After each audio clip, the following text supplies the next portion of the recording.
کا ایک زبردست قسم کا رسوائے زمانہ انسان. اور مرزا علی الجہلمی کئی سوال ایسے ہیں جن کا جواب باقی ہے. تو ابن تیمیہ کی کیا بات کرتا ہے, کہاں پہ راجہ بھوج, کہاں پہ گنگو تیلی. ابھی مرزا جہلمی کا کلپ آیا نا, کہتا تانوں پتہ نہیں میں کون ہاں. اچھا ان کہا جی کون ہے, کہنا میں منگولاں دی اولاد وچوں.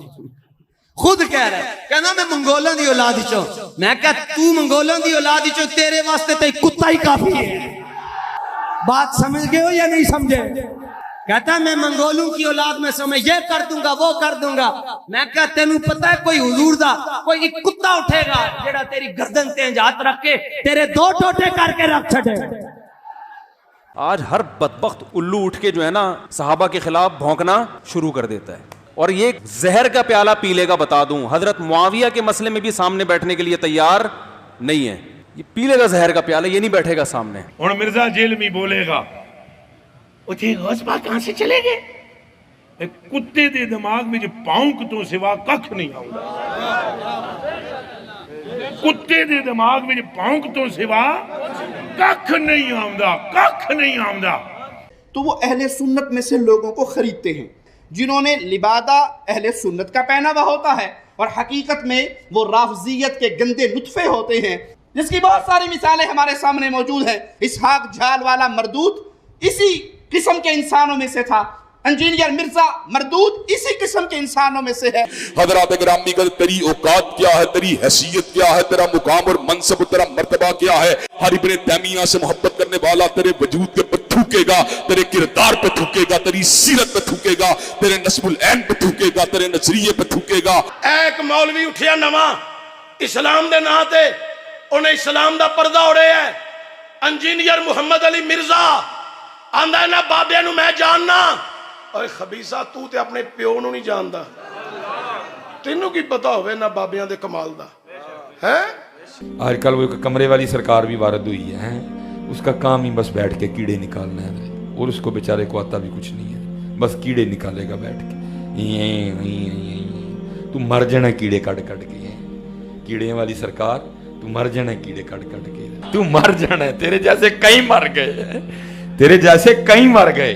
تو سڑ, تو مر, تو اپنے کمرے میں مر جانا بیٹھ کے کیڑے کٹ کٹ کے. یہ قادیانیت اور رفس کا جو مکسچر ہے یہ شخص, یہ جہنم کا جہنمی, اور سن رہا ہوگا اس بھیڑیے نے وہ چیز کھینچ کے اللہ کے مقدس ولیوں پر لگانے کی کوشش کی. اس رافضی لونڈے نے وہ چیز ان ولیوں کی طرف جو ہے وہ معاذ اللہ منسوب کرنے کی کوشش کی. یاد رکھ, اگر آئندہ تو خواجہ معین الدین چشتی اجمیری تے داتا گنج بخش علی اجمیری دے اتے کوئی ایسا تبصرہ نہ زیبا کیتا, تینوں اگے ٹکرے نے مولوی اور, ہون تینوں ٹکرے گا نصیر الدین نصیر گولڑوی دا غلام. اساں تینوں یہ نہیں کہنا کہ تو اعلان کر, اساں تیرے بوے تے انج ہونا ہے جویں آن دا حق ہوندا ہے. اسی علی حجویری دا لنگر بھی کھادا ہے تے خواجہ معین الدین چشتی اجمیری دا لنگر بھی کھادا ہے. اگر حضرت اقبال رحمت اللہ تعالی علیہ فرماتے ہیں کہ اگر کوئی بندہ تینوں آ کے کہے نا جی کتے دے منہ چوں چاگ نکلی ہے تے او دے چوں مینوں کستوری دی خوشبو آ رہی سی, اقبال کہندے ویسے گل تے ناممکن ہے, لیکن مان لیں کہ کتے نے منہ کھولیا تے چاگ نکلی تے اندروں کستوری دی خوشبو آ رہی سی. سپ نے انج کر کے منہ کھولیا تے اندروں میٹھا پانی آیا, فرمایا مان لیں. لیکن کوئی تینوں اے آ کے کہے کہ مرزا جہلمی عاشق رسول ہے, کدی بھی نہ منی. حضرات گرامی قدر جھوٹا ہے, یہ کذاب ہے, یہ مکار ہے, یہ دجال ہے, لوگوں کو اپنے دام تصویر میں پھنسانا چاہتا ہے, لوگوں کو سیدنا امیر معاویہ کی ذات اقدس سے برگشتہ کرنا چاہتا ہے.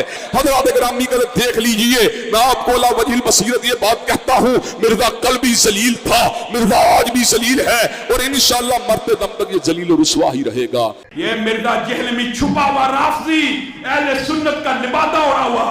یہ صرف بند کمرے میں بیٹھ کر لمبی لمبی پھینکنے والے لوگ ہیں. یہ اس کے بعد بھی کمبخت اگر تو یہ کہتا ہے نا کہ مناظر جھگڑا ہوتا ہے, سمجھ تو لوگوں کو الو بنا رہا ہے بیٹھ کے. تو علمی کتابی نہیں ہے, تو دنیا کا سب سے بڑا فسادی ہے, جس کا کام, جس کو کمبخت کو بٹھایا گیا ہے صحابہ کے خلاف بھونکنے کے لیے, تیرا کام یہی ہے.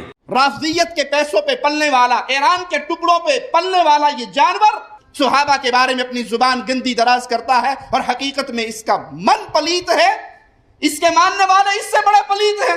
کئی کیڑے نکالنے والے آئے, مر گئے حضرت جی, پوچھتا کوئی نہیں. ان کی قبروں پہ لد پھینکنے والا بھی کوئی نہیں ہے. مجھے اس کی کوئی ٹینشن نہیں ہے, میں چاہتا تھا کہ گلی گلی یہ چیز ڈسکس ہو کہ جناب رومنز اور پرشینز کے بعد اب جو ہے وہ مسلمز کی بھی امپائر کھڑی ہو رہی ہے. تو وہ ہو گیا, ہم کامیاب ہو گئے. کوئی دنیا کی مسجد نہیں بچی جہاں پہ اردو سپیکنگ لوگ ہوں, دنیا کی. سر ہمیں تو پوری دنیا سے لوگ رابطہ کرتے ہیں. ایون نیپال میں میرے بارے میں جمعے پڑھائے جا رہے ہیں مولویوں کی طرف سے. وہ کیوں پڑھا رہے ہیں؟ اس لیے نہیں کہ ان کو بیوقوف ہے, ان کی پبلک چینج ہو رہی ہے. نیپال, بنگلہ دیش, انڈیا, پاکستان, رشیا, یورپ, امریکہ, کوئی نہیں بچا. اور یہ مڑ کر کے کوئی دنیا میں چینج نہیں آتی ہے. چینج آئی ہے نا, دیکھیں نا, اگریسولی اسٹائل کے ساتھ آئی.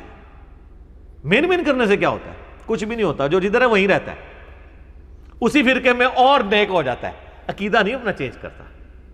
یہاں تو آپ دیکھیں تبدیلی نظر آ رہی ہے, آپ کو گلی گلی نظر آ رہی ہے, انقلاب نظر آ رہا ہے اللہ کے فضل سے, الحمدللہ.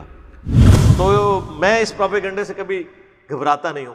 میں نے ان کو کہا کہ جتنا مجھے چھیڑیں گے, آپ کی کامیابی صرف اس صورت میں ہے کہ اگر آپ کے مسلک کا جنازہ آندہ 30 سالوں میں نکلنا ہے نا, تو مجھے چھیڑنا چھوڑ دیں تو یہ 35 سال میں نکلے گا. لیکن اگر مجھے چھیڑیں گے نا تو یہ 30 سے 10 ہی رہ جائیں گے پھر پیچھے, کیونکہ میں تو پھر اس طرح ہی ریئیکٹ کروں گا. آپ کو پتہ ہے جب بھی کوئی بات کرتا ہے تو پھر میں کہنا آواں پھر میں دساں. میں کوئی غامدی صاحب کی طرح نہیں ہوں کہ میں ملک چھوڑ کے تو دوسری جگہ جا کے بیٹھ جاؤں گا اور ان ٹاپکس کو ایڈریس کرنا چھوڑ دوں گا. نہیں, آپ جتنا چھیڑیں گے, کیونکہ میں نے تو طے کر دیا کہ میں 302 چلتی پھرتی. ظاہر ہے جب میں نے اپنے لیے طے کر لیا تو پھر تو جتنا بھی اللہ مجھے وقت دے گا تو میں تہاڈی منجی ٹھوک کے جانا ہے. ایسے نہیں رکھو, ویسے تو ٹھوک دیتی ہے اللہ کے فضل. ایک انجینئر نے, یا اس سے محتاج جملہ ہے, ایک انجینئر کے ذریعے 1000 سالہ انسانی تاریخ میں بنائے گئے فرقے صرف 10 سال کے اندر کتے کی موت مرے ہیں. صرف موت نہیں مرے, کتے کی موت. انہوں نے 1000 سال کے اندر جو عزت اویل کی تھی نا, 10 سال میں اس سے زیادہ ذلت کمائی ہے. جائیں دیکھیں جس طرح ان کے ساتھ ہو رہی ہے. لوگ ان کے نام کتنے احتراموں کے ساتھ لیتے تھے, آج لوگ کہہ رہے ہیں جناب میمز بن رہی ہیں اب ان کے اوپر. ہونا ہی کچھ ہونا ہے. تو یہ چینج آئی ہے. ہم نے پریکٹیکلی ثابت کیا ہے کہ آپ نے اگر اس امت کو اس شخص کے قدموں تک پہنچانا ہے جس کی قبر مدینے میں ہے, تو جن کی قبریں یہاں بنی ہوئی ہیں نا, ہاں ان کو ایکسپوز کرنا پڑے گا. ٹھیک ہے جی.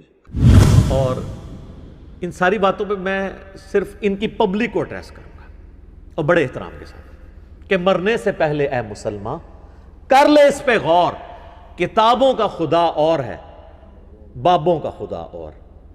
بابے بھی اسی خدا کو مانتے ہیں لیکن جو کوالٹیز کتابوں میں آئی ہیں ان کے ساتھ نہیں, اپنے نظریات کے ساتھ. کہنے کو تو دین سب کا اسلام ہے, لیکن صوفی بھی کہتے ہیں ہم اسلام کو فالو کر رہے ہیں, سلفی بھی کہتے ہیں, حنفی بھی کہتے ہیں, دیوبندی بھی کہتے ہیں, بریلوی بھی کہتے ہیں. کہنے کو تو دین سب کا اسلام ہے, لیکن کتابوں کا جہاں اور ہے, بابوں کا جہاں اور. یہ دنیا کوئی اور ہے میرے بھائی.